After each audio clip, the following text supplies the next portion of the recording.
এতিয়া শ্ৰাদ্ধৰ বিধিখিনি আৰম্ভ হৈছে। সপিন্দনৰ যিটো তেওঁলে এভাগ আগবঢ়াব লাগে এসাঁজ ভাত, সেইটো মই খুব হেঁপাহেৰে আচলতে সদায় প্ৰতি মাহে এনেকৈ ৰান্ধি দিওঁ। আৰু এই ৰান্ধি থকা সময়খিনি আচলতে খুব ভাল লাগে। মোৰ এনেকুৱা লাগে তেওঁ আহি পেলাই সঁচাকৈ খাব। কিন্তু মানে যি নহওক, মই তেওঁ ভাল পোৱা বস্তুখিনি ৰান্ধি পেলাই মই দিবলৈ চেষ্টা কৰোঁ। আৰু আজিও দিছোঁ, তেনেকৈ এসাঁজ ভাত আগবঢ়াইছোঁ।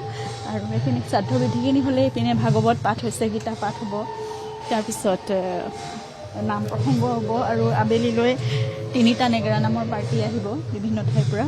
গতিকে তেনেদৰেই আৰু আমি অনুষ্টুপীয়াকৈ ঘৰতে গোটেইখিনি কাৰ্য সমাপন কৰিম। আৰু সকলোৱে সেইটোৱেই প্ৰাৰ্থনা কৰিছোঁ, তেওঁ য'তে আছে শান্তিৰে থাকক, তেওঁ কামবোৰ কৰি থাকক। অসমলৈ যিখিনি কাম আধৰুৱা হৈ থাকি গ'ল কৰিবলৈ, সেইখিনি যাতে তেওঁ সদায় কৰিয়ে যাব পাৰে। তেওঁ যাকে বিশ্বাসী বুলি ভাবে, যাকে যোগ্যজন বুলি ভাবে, সকলোকে সেইটো মনোভাৱ দিয়ক, সেইখিনি তেওঁ চেতনা জ্ঞান দিয়ক। তেওঁৰ সেইখিনি চেতনা জ্ঞান লৈ পেলাই আমি সকলোৱে সেই কামখিনি সকলোৱে মিলি, আপোনালোক সকলোৱে মিলি গোটেই অসমবাসীৰ সহায় সহযোগিতাত সকলোখিনি কাম আমি কৰি যাম। আৰু তেওঁৰ আদৰ্শ কামখিনি আমি কৰি যাম বুলি সদায় সংকল্পবদ্ধ আৰু প্ৰাৰ্থনা কৰিছোঁ। তেওঁ সদায় সুখী হৈ থাকক, যেনেকৈ হাঁহি থাকে, সদায় খুব পজিটিভ হৈ থাকে।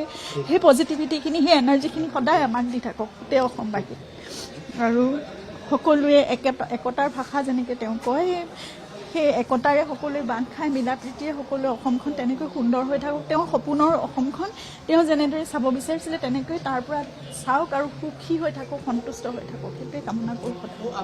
আমি কিন্তু আজি ছমাহ উকলি গ'ল, তথাপিও কিন্তু আজিও ন্যায়ৰ প্ৰসংগবোৰ আমি ক'বলগীয়া হৈছে, প্ৰশ্ন কৰিবলগীয়া হৈছে। হয়, সেইটোৱে আমি এটা প্ৰক্ৰিয়া চলি আছে। গতিকে খৰতকীয়া হোৱাটো, ক্ষিপ্ৰতাৰে আমি এটা উত্তৰ পোৱাটো আমি সকলোৱে বিচাৰি আছোঁ। আৰু ছমাহলৈকে বহুত ধৈৰ্যৰে আচলতে আমি বাট চাইছোঁ। এতিয়াও আমি সকলোকে আগবাঢ়িবই পৰা নাই। আমি সেই 19 ছেপ্টেম্বৰ তাৰিখটোতে সকলো স্থবিৰ হৈ গ'লোঁ। আৰু গোটেই অসমখনৰ মানে জুবিন প্ৰেমী সকলোৱে এটা উত্তৰ বিচাৰি আছে। গতিকে আমি সেই ব্যৱস্থাটো ক্ষিপ্ৰতৰ হোৱা বিচাৰিছোঁ, সঠিক দিশত হোৱাটো বিচাৰিছোঁ, আৰু দুখীয়া শাস্তি পোৱাটো বিচাৰিছোঁ। কাৰণ জুবিন গাৰ্গৰ প্ৰতি যদি ন্যায় নহয়, তেতিয়াহ'লে আমি অসমখনত আৰু ন্যায়ৰ কথা ভবাটোৱেই আৰু মানে একো বাকী নাথাকিবগৈ, আচলতে একো আশা নাথাকিব। গতিকে আমি সেইটো মানে আশা কৰিছোঁ, আমি অনুৰোধ কৰিছোঁ, আমি দাবী কৰিছোঁ সকলোৱে যাতে জুবিন গাৰ্গৰ ন্যায় প্ৰক্ৰিয়াটো খৰতকীয়া হওক, সোনকালে আমি এক উত্তৰ পাওঁ।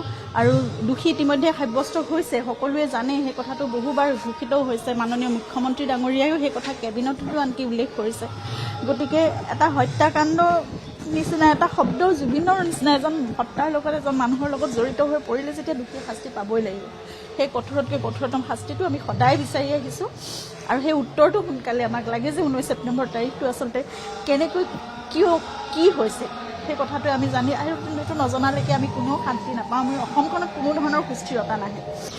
সেইখিনি একেবাৰে মানে বৰ ধীৰ গতিত হৈছে। আৰু আমি সকলোৱে জানিছিলোঁৱে যে বৰষুণ আৰম্ভ হ'লে এনেকুৱা এটা পৰিৱেশ আহিব। এতিয়া সেইটো হৈছে। কালি আমি অকল ত্ৰিপাল টানিবগৈ লগা হৈছে মাত্ৰ, সেইখিনিয়ে মানে কৰিব পৰা আচলতে আমাৰ হাতত কৰ্তৃত্ব নাই, সেইখিনি অথৰিটি আমাৰ হাতত নাই। গতিকে আমি কৰিবও নোৱাৰোঁ। অকল মাত্ৰ যিমানখিনি মানে জুবিন তাত তিতিবুৰি নাথাকক, সেই কথাটোৱে আমাক সকলোকে কষ্ট দিছে। আচলতে সেই বস্তুটোৱে আমি বিচাৰিছোঁ যে তেনেকৈ নাথাকক, তেওঁ ভালকৈ থাকক। ভালকৈনো কি ৰাখিম, আমাৰ হাতত সেইখিনি আচলতে নাইও। আৰু যিখিনি উপহাৰ, ইমান বিভিন্ন ঠাইৰ পৰা বিভিন্ন লোক আহি পেলাই জুবিনক মৰমেৰে ইমানবোৰ উপহাৰ দিছে, সেইখিনি আমি আচলতে অৱহেলিত কৰি পেলাই থ'ব খোজা নাই। সেইখিনি যাতে নীতিতক আৰু অন্ততঃ মানে সুৰক্ষিত বুলি ক'ব নোৱাৰোঁ আমি, নীতিতাকৈ ভালকৈ থাকক। মানে নিজ হাতেৰে তৈয়াৰ কৰা বহুত সামগ্ৰী, বহুত অনুৰাগেৰে, বহুত আৱেগেৰে তেওঁলোকে দিছেহি নহয় প্ৰতিটো বস্তু। এখন ফটোৱে হওক, এখন গামোচাই হওক, যিমানে যি নহওক, প্ৰতিটো বস্তু, ইমানবোৰ কিতাপ পত্ৰ আছে। গতিকে একো যাতে বেয়া নহয়, সেই কথাটোৱে আমি চিন্তা কৰিছোঁ। সেইটো ব্যৱস্থাটো সোনকালে কিবা এটা কৰক, সেইটো আমি বিচাৰিছোঁ। আৰু এটা প্ৰশ্ন যে কালি আমি ফেচবুক একাউণ্ট, সেই ফেচবুক একাউণ্টত আগৰ ভিডিঅ'সমূহতো আপলোড দি থকা হৈছে, কিন্তু তেওঁ বৰ্তমান সময়ত জেলত আছে। মই সেই কথাটো বাৰু গম পোৱা নাই। আপলোড দি আছে মানে কেনেকৈ, একাউণ্টটো জুবিন দাই যি ছিংগাপুৰৰ ভিজুৱেলসমূহ দি থকা হৈছে হোটেলৰ, সেই গীতসমূহ তেওঁলোকে এতিয়া সামাজিক মাধ্যমত তেওঁ নিজৰ ফেচবুক একাউণ্টৰ পৰা মানে আপোনাৰ শেখৰ গোস্বামী সেইটো কেনেকৈ এক্টিভ হ'ব পাৰিলে? কোনোবা বেলেগে হয়তো চলাই আছে নে কেনেকৈ কেনেকৈ হৈছে সেইটো কথা মই নাজানো। যদি বেলেগে চলাই আছে আৰু সেইখিনি কথা এতিয়া কিয় বা কৰি আছে মই সেইটো বুজি পোৱা নাই। কিন্তু আৰু এতিয়া নিৰ্বাচনৰ সময় যাতে জুবিন গাৰ্গৰ সত্তাটো বা নামটো যাতে নিৰ্বাচনত হকে ফকত বিৰোধী হওক কোনেও যাতে ব্যৱহাৰ নকৰে, কাৰণ জুবিন গাৰ্গ ৰাজনীতি একেবাৰে বেয়া মই পাইছে। সেই কথাটো বহুতবাৰ কৈছোঁ, কোনেও মই সেই কথাটো স্পষ্টভাৱে কৈছোঁ, কোনেও সেইটো কাৰো কথা মই কোনো এটা দলৰ কথা নিৰ্দিষ্টভাৱে মই কোৱা নাই।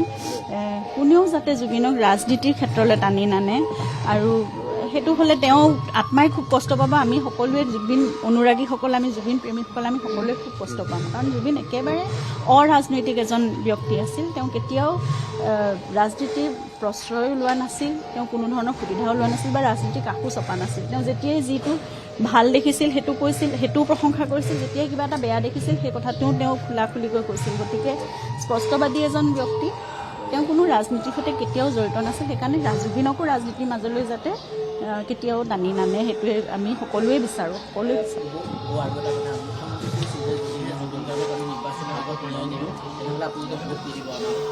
এনেধৰণৰ প্ৰসংগও কিন্তু নিৰ্বাচনৰ ডেট ঘোষণা হ'লেই হ'ল। সেইটো এটা প্ৰক্ৰিয়াৰ মাজত চলি আছে আৰু ন্যায় দিয়াটো আদালতৰ তেতিয়া চলি আছে। গতিকে সেইখিনি কোনে কেনেকৈ পাৰে সেইটো যদি তেওঁৰ হাতত সেইখিনি কৰ্তৃত্ব আছে তেতিয়াহ'লে তেওঁ দিয়ক, আৰু যদি সেইখিনি সম্পূৰ্ণ আদালতৰে মানে কৰ্তৃত্ব আচলতে আদালতেই দিব লাগে তেতিয়াহ'লে সেইখিনি আদালতৰ ক্ষিপ্ৰতৰ হোৱাটো আমি সেইটোৱে বিচাৰিছোঁ। আমি সকলোৱে কৈ আছোঁ। নাই, জনোৱা নাই, এতিয়ালৈকে জনোৱা নাই। সেইটো হ'লেতো ঘোষণাই কৰিব চাগে, আপোনালোকে সকলোৱে গম পাব তেতিয়া। গতিকে একো আপোনালোকে যিমানখিনি জানে আমি সিমানেই জানো, আমাক বিশেষভাৱে একো ব্যক্তিগতভাৱে নজনায়।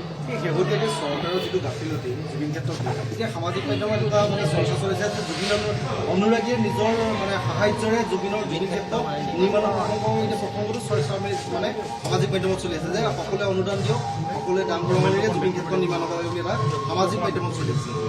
সেইটোতো ৰাইজৰ কথা ন, সেইটো আপোনালোকে উত্তৰটো বেছি ভালকৈ দিব পাৰিব, কাৰণ কৰ্তৃত্বটোতো মোৰ হাতত নাই। গতিকে মইতো একো তেনেকৈ আগবাঢ়িব ক'বও নোৱাৰোঁ, কৰিবও নোৱাৰোঁ। সেইটো সম্পূৰ্ণ ৰাইজৰ মানে যদি তেওঁলোকৰ হাতত তেওঁলোক যদি সন্মিলিত হয় তেতিয়াহ'লে হয়তো তেওঁলোকে সেই কথাটো চৰকাৰৰ লগত পাতক, কাৰণ মাটিখিনি চৰকাৰে দি থৈছে। গতিকে আমি তাত গৈ পেলাই এতিয়া কাৰোবাৰ বেলেগৰ মাটিটো আমি কিবা এটা নিৰ্মাণ কৰিবগৈ নোৱাৰোঁ যেতিয়ালৈকে আমাৰ হাতত অথৰিটিটো দিয়া নহয়।